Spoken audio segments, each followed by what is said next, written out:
నమస్తే, నేను మీ Gopi. Welcome back to our channel. ఈరోజు మనతో వచ్చరికి సీనియర్ జర్నలిస్ట్ ఇమ్మంది రామారావు గారు ఉన్నారు. సార్ నమస్తే. సార్ నమస్తే. సార్, ఆంధ్రప్రదేశ్లో ప్రస్తుతానికి అయితే ఎలక్షన్స్ అన్ని ముగిశాయి. సో అన్ని రాజకీయ పార్టీలు ఒక ఎత్తు అయితే, ముఖ్యంగా జనసేన పార్టీ ఎవరైతే నాయకులు ఉన్నారో పవన్ కళ్యాణ్ గారు, ఆయన ఒక ఎత్తు. లాస్ట్ టైం కూడా ఇతని మీద బాగా బెట్టింగ్లు ఎక్కువ జరిగాయి. సో ఈసారి కూడా బెట్టింగ్లు హోరాహోరీగా నడుస్తున్నాయంట. సుమారు 500 కోట్ల మేర బెట్టింగ్లు నడుస్తున్నాయంట. సో ఇది ఎంత మేరకు వాస్తవం అంటారు? అంటే మనం ముందు పవన్ కళ్యాణ్ అప్పటికి ఇప్పటికి మధ్య ఎంత ఎదిగాడో ఆలోచించుకోవాలి.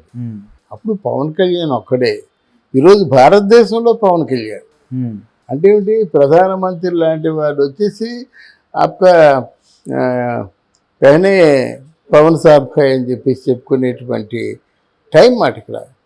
ఇది పవన్ కళ్యాణ్ వెళ్ళినప్పుడు లాస్ట్ టైం కూడా మోడీ గారు 2014లో కూడా పవన్ కూడా నా పక్కనే ఉన్నారని చెప్పారు. అప్పుడు చెప్పడం కూడా అప్పటికి ఇప్పటికి చాలా తేడా ఉందండి. ఇప్పుడు పవన్ కళ్యాణ్ మోదీకి అత్యంత ప్రీతిపాత్రుడు. అలాగే భారతదేశంలో నిస్వార్థంగా సేవ చేస్తున్న నాయకుల్లో ఒక నలుగురిని ఎంపిక చేస్తే అందులో పవన్ కళ్యాణ్ ఒకడు. రేపు న్యూయార్క్ వెళ్ళబోతున్నాడు ఐక్యరాజ్య సమితి కోసం. అప్పటికి ఇప్పటికి చాలా తేడా ఉంది. జనసేన చాలా అసలు యాక్చువల్గా జనసేనకు 40 సీట్లు ఇచ్చినా ఇప్పుడు అనుకుంటున్నాం 40 సీట్లలో 30 సీట్లు గెలిచేస్తారన్నమాట. అంత ఫాలోయింగ్ ఏర్పడింది. జనం ఈ మధ్య అప్పుడు పవన్ కళ్యాణ్ దాతృత్వాన్ని ఎవరికి తెలియదు, కానీ ఇప్పుడు పవన్ కళ్యాణ్ ఇప్పటంలో ఒక స్థలం ఇచ్చిన పుణ్యానికి వాళ్ళకి 50 లక్షలు ఇవ్వడం, పంచాయతీకి 50 లక్షలు ఇచ్చాడు. అదే ఇప్పటంలో ఆ పంచాయతీకి అంటే వాళ్ళ ఉపయోగం కోసమే కదా ఇచ్చాడు. తర్వాత ఏంటంటే అక్కడ ఆ ఇల్లు అయ్యి రోడ్డు వైడింగ్ పేరుతో కొట్టేస్తుంటే వాళ్ళందరికీ బాగు చేయడం, కౌలు రైతులు చచ్చిపోయినట్టయితే వాళ్ళందరికీ 130 మందికి అంటే మనిషికి వాళ్ళ ఇంటికి వెళ్ళి ₹1,00,000 ఇవ్వడం. ఇలాగా ఇక్కడ జనవాణి కార్యక్రమం జరుగుతుండగా విశాఖపట్నంలో చాలా దాన్ని ఏమంటారంటే కుళ్ళు కుట్రలతో కరెంట్ అంతా ఆపేస్తే పవన్ కళ్యాణ్ తాలూకు అభిమానులందరూ కూడా టార్చి వెలిగించి అది ఆ ఫాలోయింగ్ చాలా గొప్పగా అంటే ప్రపంచాన్ని ఆకర్షించింది మాట. పవన్ కళ్యాణ్ ఒకడు కాదు, పవన్ కళ్యాణ్ ఒక ఉద్యమం, పవన్ కళ్యాణ్ ఒక వ్యవస్థ, పవన్ కళ్యాణ్ ఒక శక్తి అని ఇప్పటికి ఈ తేడాలో ఆయన శాసించుకుంది మాట. అంటే లాస్ట్ టైం ఇది లేదంటారా? ఇంత లేదు కదా. అప్పుడు పవన్ కళ్యాణ్కి నిజంగా రాజకీయాలు కూడా అంత అవబోసలు పట్టలేదు. ప్రజారాజ్యంలో ఆయన యువరాజ్యానికి అధ్యక్షుడిగా ఉన్నాడు. అప్పుడు కూడా రాజకీయాన్ని అంటే ఆవేశం ఎప్పుడు రాజకీయం కాదండి. అలాగైతే మరి చంద్రబాబు నాయుడు ఎప్పుడైనా సరే ఇలా ఊగలేదు కదా. తెల్లగా ఉంటూ రాజకీయాల్ని 44 సంవత్సరాల పాటు నడిపించాడు. కానీ అది లేదు, ఆవేశం వేరు, ఆలోచన వేరు. ఒక్కొక్కరిది ఒక్కొక్క యాటిట్యూడ్ ఉంటుంది సార్. కాదు, యాటిట్యూడ్ ఆవేశం ఎప్పుడూ పనిచేయదు. అర్థమైందా? ఆలోచన, రాజకీయం అంటేనే ఆలోచన, ఉత్తమోత్తమైన ఆలోచన అంటేనే రాజకీయం అంటారు. అందుకని మన గతంలో ఎవరు కూడా రాజకీయాన్ని చెప్పేవాడు ఇలాగా అంత ఆవేశంతో చెప్పవలసిన అవసరం లేదు. We need actions. మన ప్రజా సంక్షేమం కావాలి, కానీ మిగతా మనకెందుకండి? వ్యక్తిగతమైన జీవితాలు మనకెందుకు? మన బెడ్లు చదువు వచ్చిందా పర్వాలేదు, మన రేషనింగ్ బాగుందా పర్వాలేదు, ఆడబిడ్డలుంటే బయటికి వెళ్తే లా అండ్ ఆర్డర్స్ ఉన్నాయా పర్వాలేదు. అలాగే తర్వాత ఏంటంటే కొన్ని విదేశాలు పంపించే అవకాశం లేకుండా చాలామంది నలిగిపోతుంటారు. అట్లాంటి మెరిట్ స్టూడెంట్స్ని విదేశాలు పంపిస్తున్నారు. ఓకే, ఇలాగుండాలి. కానీ మరి ఎందుకండి మిగతావి మనకి ఎందుకండి? కిరసనాలు, పప్పు, ఉల్లిపాయలు ఇస్తే మనకి ఎందుకు? ఎవరికి కావాలి? మార్కెట్లో దొరుకుతున్నాయి. అలా ఫ్రీ ఎడ్యుకేషన్ కావాలి, ఫ్రీ వైద్యం కావాలి. మరి రాజశేఖర రెడ్డి ఇప్పుడు కూడా గుర్తుండిపోయేటట్టు దానికి కారణం 108 కదా.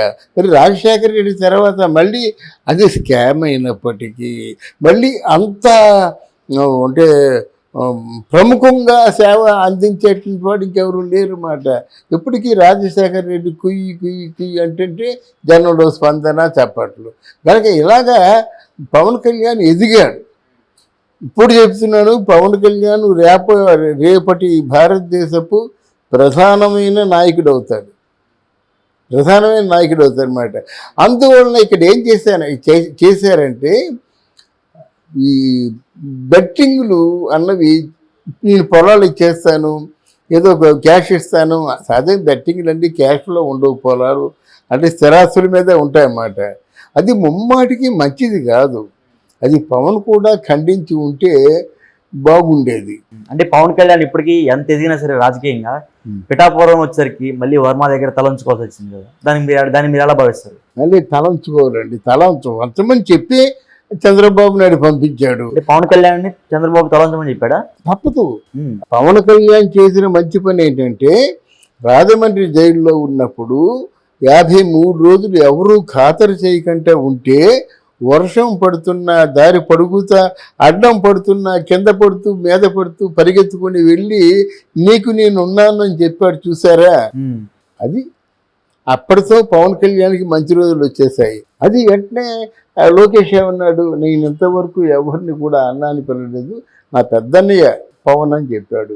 తర్వాత పవన్ కళ్యాణ్ చంద్రబాబు నాయుడు దగ్గరికి వెళ్ళి, మీరు డోంట్ వరీ సార్, మీరు రాకపోతే ఎవరు వస్తారు, మీరు రావాలి, మీరు మాకు కావాలి, మీరు దేశానికి అవసరం అని స్వాంతన కబుర్లు చెప్పినటువంటి పవన్ కళ్యాణ్ని చంద్రబాబు నాయుడు గుండెల్లో పెట్టుకున్నాడు. ప్రత్యర్థి పార్టీ అయిన జనసేన నాయకుడు పవన్ కళ్యాణ్ గారు నాయకుడు కాదు కదా, నాయుడు అంటే ఆయన నమ్ముకొని ఒక క్యాడర్ ఉంది, ఆయన సీఎం కావాలని చాలా మంది కోరుకుంటున్నారు. సో అలాంటి వ్యక్తులకి ఈయన అన్యాయం చేసినట్టే కదా. కాదండి, అన్యాయం ఉంటే ఆయనకున్న పవర్ అంతా ఏమిటండి? సీఎంగా కోరుకుని పిఎంగా రేపొద్దున్న కోరుకుంటాను, దిగిపోతానని నేను. ఆయన తాలూకు కెపాసిటీ ఏమిటి, ఆయన పొటెన్షియాలిటీ ఏమిటి అని తెలుసుకోవాలి కదా. ఇప్పుడు ఇదంతా చెప్పడం ఎందుకంటే, ఇంకా పవన్ కళ్యాణ్ గారికి ప్రజల్లో అంత బలం లేదంటారా? అదే బలం కాదు, ఇక్కడ ఎన్ని సీట్లు మనం గెలుచుకోగలం అంటే గలుగుతున్నాం అన్నదే ప్రధానం. లాస్ట్ టైం 2 ప్రాంతాల్లో కూడా ఓడిపోయాడు కదా. ఆ ఓటమి అనే మాట రాకూడదు నాయకుడికి. ఇప్పుడు కూడా చంద్రబాబు నాయుడు తాలూ ఆలోచన ఏంటంటే, ఎన్నో ఉంటాయండి, కుట్రలు కుతంత్రాలు, అవినీతి బాగోతాలు ఉంటాయి కదా. ఎన్టీఆర్ అంత పెద్దోళ్ళే ఒక నాయకుడిగా స్థానంలో పేరుంది, అలాంటి వ్యక్తి ఓడిపోయాడు, ఇందిరాగాంధీ ఓడిపోయింది. సో పవన్ కళ్యాణ్ ఓడిపోవడం పెద్ద విశేషం అంటే ఇక్కడ పార్టీ నిర్మాత కదా, పార్టీ అంతా ఏమైపోతుందండి. ఇప్పుడు ఈసారి కానీ పవన్ కళ్యాణ్ ఓడిపోయినట్టయితే ఎవరైనా మన జనసేనతో ఉంటారా? 14 సంవత్సరాలు ఉన్నారండి, ఊపి పట్టేరండి. వాళ్ళు చిత్తశుద్ధి ఉంది కాబట్టి ఎంతవరకు ₹1 తీసుకోకుండా వాళ్ళు ఎక్కడ పిలిస్తే అక్కడికి వచ్చారు. రాత్రి పగలు నిద్రాహారాలు మానేసి ఉన్నారు. అంటే మరలా పవన్ కళ్యాణ్ కూడా పిఠాపురంలో ఖచ్చితంగా ఓడిస్తున్నానని అక్కడ గీత గారు ఒక కూర్చుంది, అక్కడ ఖచ్చితంగా పవన్ కళ్యాణ్ గారిని ఓడిస్తా. అక్కడ ఉన్న ప్రత్యర్థులు ఎవరైతే అందరినీ కలుపుకొని పోయి ఖచ్చితంగా పవన్ కళ్యాణ్ గారిని ఓడించాలి, ఎంత డబ్బుని ఖర్చు పెడతా అని అక్కడ ఒక ఏ వర్గాలు విడదీస్తా ప్రతి ఒక్క వర్గ విభేదాలు తెచ్చింది. అక్కడ ఆవిడ డబ్బు ఖర్చు పెడతానని చెప్పదు కానండి, ఆవిడకి అంటే కొంత దుష్టశక్తులు, మిథున్ రెడ్డి లాంటి వాళ్ళు, ముద్రగడ పద్మనాభం, ద్వారంపూడి చంద్రశేఖర్ రెడ్డి వీళ్ళందరూ ఏంటంటే ఫాల్స్ ప్రామిసులు చేశారు, అవి నెరవేరలేదు. తర్వాత పవన్ కళ్యాణ్ కూడా ఎంత ఊహించలేదు, 86.5 పోలింగ్ ఇంత అవుతుంది. ముఖ్యంగా విదేశాల నుంచి సింగపూర్ కానీ, మన దుబాయ్ కానీ, తర్వాత స్టేట్స్ నుంచి కానీ, సింగపూర్ అంటే వీళ్ళందరూ జర్మనీ నుంచి వచ్చారండి. ఇది ఊహించలేదు.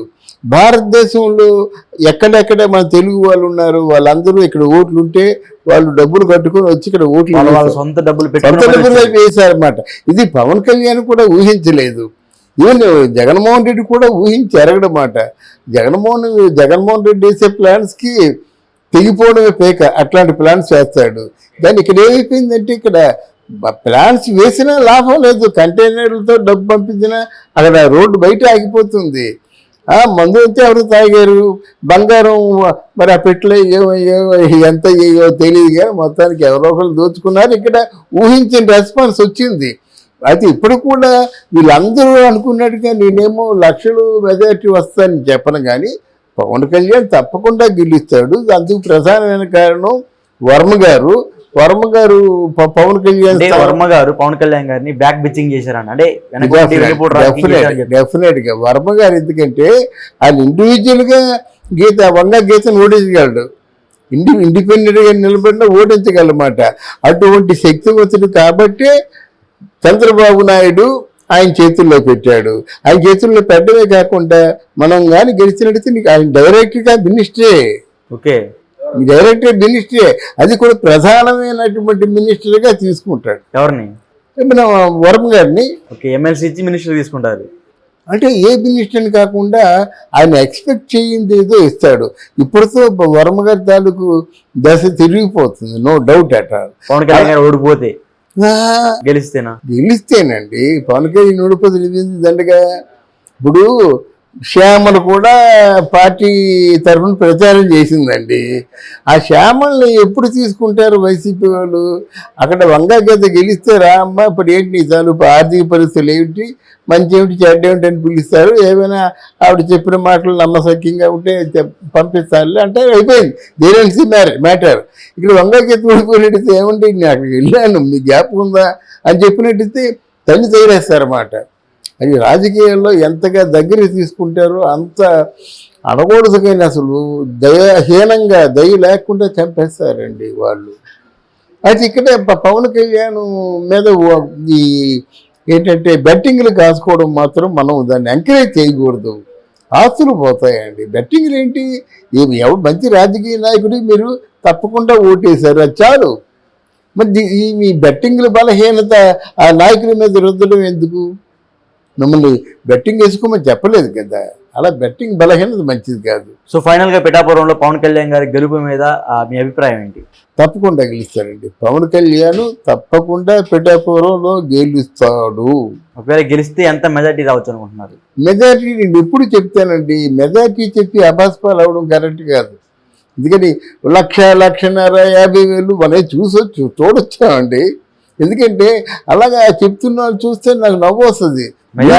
బెట్టింగ్ నడుస్తుంది సార్ ఆంధ్రప్రదేశ్ లో. అదే దానికే బెట్టింగ్లు జరుగుతున్నాయండి.